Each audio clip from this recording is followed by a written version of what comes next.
Hello there, you amazing viewers and subscribers. Welcome to a brand new Star Trek video today. So in this video, after 2 days, I'm going to be talking about Star Trek Voyager Season 4. As I said in my video, that I was actually in the middle of watching Season 4. I was on the year, I've just finished watching the both parts of Year of How.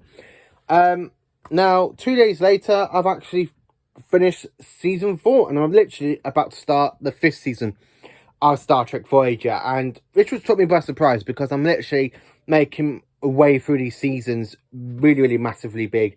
So just to let you have a catch up, I have been watching Star Trek Voyager in this big Star Trek box set called Star Trek Voyager The Full Journey with all 7 seasons. Incredible. So I'm literally finished season 4, which is on this disc in this box, and now I'm about to make season 5. Also, I own Star Trek Voyager season 4 to the amazing box sets that my uncle Tim gave me a couple of years ago.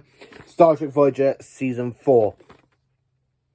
Now, there is a reason why I'm actually literally keeping all these, because yes, I've got them all like that, but I would actually like to watch a Star Trek season randomly. That's what I normally do. I don't normally watch these like straight away after another, but having these box sets, I actually am. Deep Space Nine's next, by the way, so looking forward. So, Star Trek Voyager Season 4. What can I tell you about this season? We get a whole new crew member, aka 709. We have Cass that leaves the Voyager crew. Tom and B'Elanna Torres ends up getting in a complete relationship in this season. Like I say, in season 3, you do see it start to kind of blossom, and then this is when they get together. And in the next season, I believe they get married in season 5, if I remember correctly. So that one I would actually like to do a review on. Also in this, we have a Borg episode in Scorpion Part 2. We meet the very first erosion in the story in this season. I'm pretty sure it's normally 4 and 7 we see the erosion. I don't know if they're in 5 or 6, so fingers crossed in season 5 and 6. Again, we have 26 episodes. We have some fantastic stuff in this season, so let me get in there and say some stuff. But before I do, I just want to say, while this season was actually being broadcast in its chronological era, the year it's actually set in is 2374. Now, also in this era, Deep Space Nine is on their 6th and final, well, on the 6th season, actually, with the Dominion War getting on massively. Sisko brings in the Romulans. That will be a completely Deep Space Nine video when I talk about that one as well. So we have some amazing good episodes. So I thought I'd sit here and review Star Trek Voyager Season 4, like I've done for the other 3 seasons. So the very first episode is Scorpion Part 2, and I have to say, this is a great episode. I absolutely love it, with Janeway and Tuvok like saying they will not be assimilated.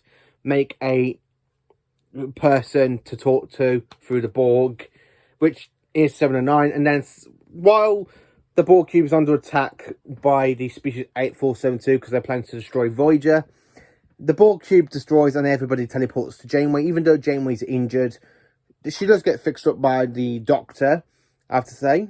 And the war's over because they're going to species 8472. They add the weapons. We're 7 and 9 about to betray the crew by making them set course towards a Borg ship. Chakotay actually acts like a little device to make a connection with 7 and 9, and it ruins her connection to the Borg. And you have to see the Doctor having to take the Borg implants off because the human tissue is starting to grow. The next episode is The Gift. Now, this one is straight after Scorpion, and you have 7 and 9 basically having a tantrum, saying that she wants to go back to the Borg Collective. Now, Cass has some major powers going on here. She becomes a lot more than just an Okumpa, I have to say. And during this story, she ends up flinging Voyager a hell of a lot away from Borg space. She actually says it's the gift. So she flings Voyager all the way to another part where they are safe from Borg and stuff. So I'm quite glad she did that, because then, unfortunately, we don't really have no Borg episodes for the rest of the season until later on. And then, of course, in season 5. The next episode is called Day of Honor. So this one, for me, is a bit boring. I didn't find this one interesting a bit. Right, it starts off really boring, and then it goes interesting, because in this one, you have Torres saying this is the worst day of her life. She has to inject the warp core because it's about to create a warp core breach. Her and Tom are about to go and get it, but they end up being taken, and the shuttle blows up, so they're there in space. Janeway does get the warp core back, and this is where Tom and B'Elanna end up saying she loves him. So that's round about that point. Nemesis is another good episode. Now, while attacked during a saving mission, Chakotay is caught up in a violent war between two logical rations, and he becomes inference, actually, because the people they actually at war with, they're saying they're the good guys, when in fact they actually are the bad guys. So that's a minor tricky, and it's a good episode. It's actually a good episode for Chakotay, quite enjoyable. Episode 5 is Resolution, something like that. Assist to help an alien hologram.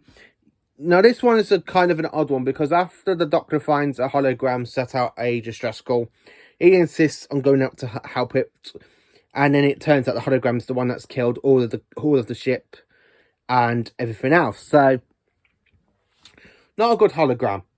He actually kills people. So, again, this hologram did deserve to be deactivated as soon as possible. Next is the Raven for episode 6. Now, this one is a great episode, because this one sees 7 and 9 having flashbacks with the Borg going to assimilate her. You see her dad being carried away in a flashback, where really it's just a flashback set because of the distress call set by the USS Raven, which is her father's her mum and dad's ship that the Borg end up kidnapping and partly assimilating when they're found out. Next is Silent Method, when the Voyager's crew begins to experience personal ill effects. Now, this one is a good episode, because this one does see Voyager kind of get captured by invisible aliens, especially when they're putting like things in Janeway's skull and stuff and other stuff, and then when you see them get discovered, Janeway threatens to blow up Voyager to make them leave Voyager. That's another good episode, I have to say. You Have Parts 1 and 2, which is episodes 8 and 9. I absolutely love this episode. It is an absolutely classic Voyager episode. I absolutely love it, because when you have somebody messing around with the timeline, known as the Crimin temporal weapon, really Voyager does take a lot of damage in this, because they're approaching Crimin space, and then the timeline reasserts, like the ship change and Voyager's under attack. You have some good stuff in this, like where Voyager blows up because they got like a weapon that goes through Voyager shields, and when you see the weapon ray and you just see it go like blowing up, and you see two people dying it and some others. Again, Tom Paris and Chakotay does get kidnapped by the Crimin in the end of episode 1 and episode 2. They do get back to like Voyager, but Janeway does actually blow up Voyager to reset the timeline, which is another kind of a good episode. Next episode is Random Thoughts. Now, this one where Torres is arrested for having violent thoughts. Again, I think it's a good one, because it actually made somebody attack another person, where it turns out to be one of the alien people messing around with Torres to pass on her anger. That's a kind of good episode. Constant Flight. Voyager is attacked by unknown vessels. And this one is where you have these unknown vessels kind of stealing from the ship using a trachyon beam. And it helps them steal stuff. And even including Leonardo da Vinci from Janeway's hologram program. In this one, they do have to help everybody to get their technology back, and Leonardo da Vinci does end up back in the holodeck of Voyager, but Janeway does help him build his flying bird machine. I don't know what they called it, Leonardo da Vinci. That's another good episode. Next is Multiple Coil. Killed while on a mission, Neelix is brought back to life. Now, this one, when I first watched it, I was like, oh, Neelix is dead. And then they bring him back to life, and he's there struggling to come back to it. Now, the one thing about this episode really confuses me is Ensign Nowaimi. Her child is basically a 4 to 5 year old girl, but when we see her in the previous season, in like season 2 and season 3, she's still a baby. So how the hell does she go from a baby in seasons 2 and 3 to like a 4 or 5 year old child? Makes no sense, Voyager. That makes absolutely no sense. And the worst thing is, though, she grows up a lot more as Voyager gets on in its 5th season, because I do remember her in Dark Dark Frontier. So I'm quite looking forward to rewatching that episode. Next episode is called Waking Moments, where realising that the crew all have nightmares of the same alien. Yeah, this was another good one because Chakotay does go and make contact with the alien as well in his dream. You do see get Chakotay to have become a bit of a badass. The way he literally grabs on the alien and beats and threatens to beat him. Episode 14 is Message in the Bottle. Now, this is my favourite episode. While coming up to a Survey Light outpost station, Starfleet detect a Federation starship, which is the Prometheus. And it is it's been taken over by Romulans and stuff. This one, I absolutely like it because then it has Voyager's holographic doctor gets transferred through these little relay messages to the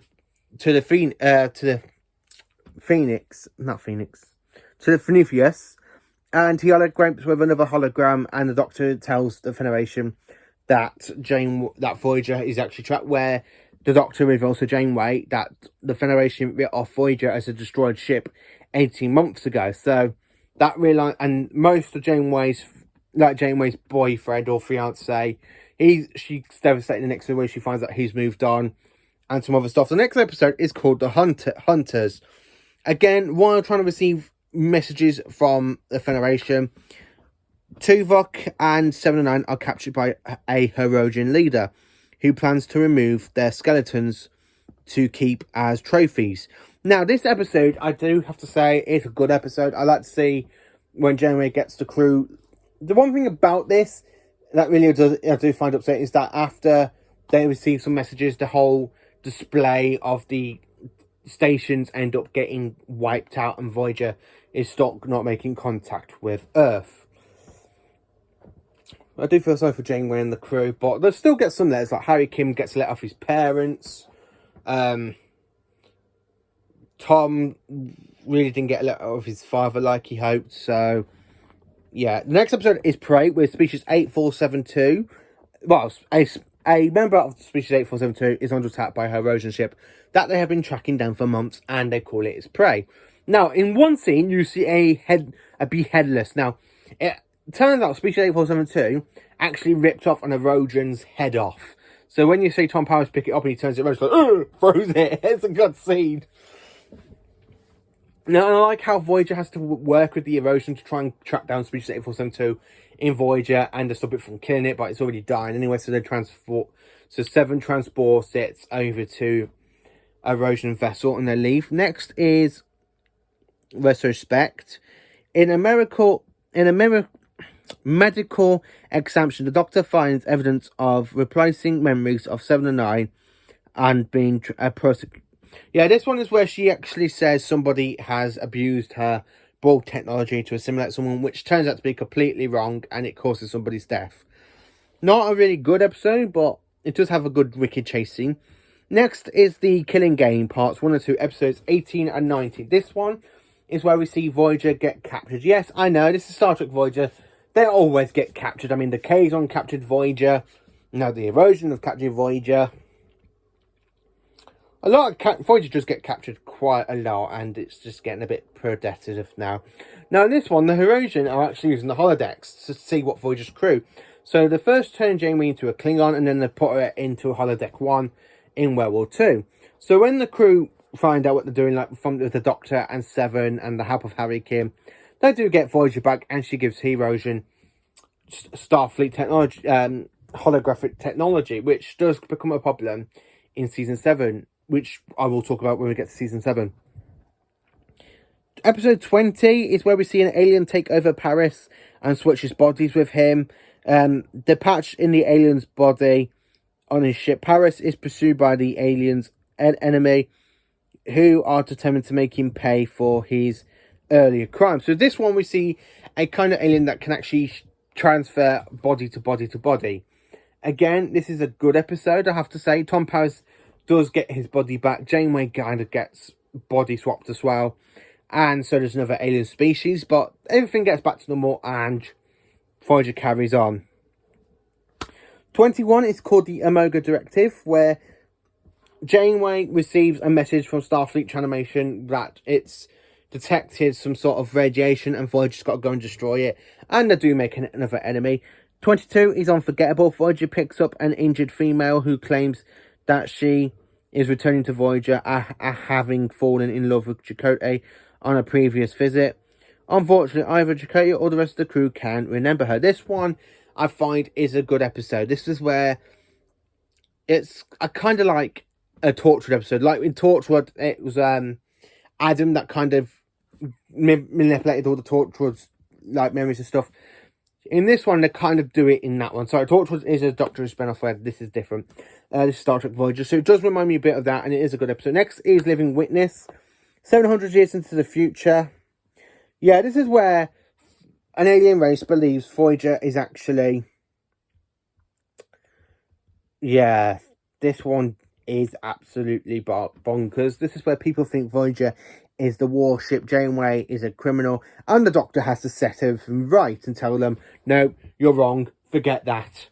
This is what actually happened, and Voyager is on the way home. That one I find a bit boring, but it's not as bad as other earlier episodes. Next is Demon.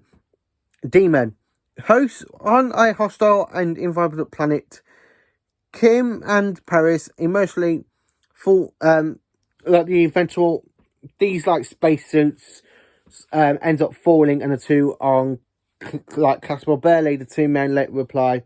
This one is another kind of another shape-shifting sort of episode. This kind of liquid does shape-shift into Paris and Harry Kim and the whole crew in the end. So when you see at the end of the episode Voyager leave them on that demon planet, you got like a replica of the whole Voyager crew. Now, episode 25 is called One. This is where, now to me, after watching this episode, it feels like Star Trek Enterprise kind of copied a bit of this episode, but in a different manner. So with Voyager trying to get through a nebula, after going on a course correction through the nebula, the entire whole crew of Voyager end up becoming seriously ill of this nebula, so they have to be put into chromo sleep, and it leaves the Doctor and Seven to host Voyager on their own, to control Voyager, just the two of them.